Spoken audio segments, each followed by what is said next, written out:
আগামীকালের মধ্যে শেখ হাসিনা এই বক্তব্যকে প্রত্যাহার করতে হবে, এর জন্য দুঃখ প্রকাশ করতে হবে সংস্কারের যে একদফা দাবি পূরণ করে দিতে হবে। বন্ধুগণ, আমরা এখানে দীর্ঘ স্থায়িত্ব করবো না। আজকে আমরা তাৎক্ষণিক প্রতিজ্ঞা জানিয়েছি, যদি এর মধ্যে ব্যবস্থা না নেওয়া হয় আমরা আগামীকাল রাস্তায় নেমে আসবো।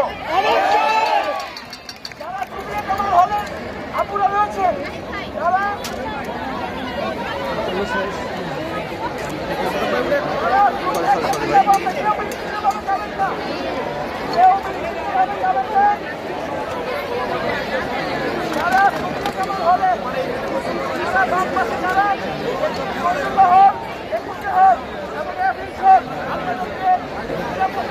পৌঁছে দিয়ে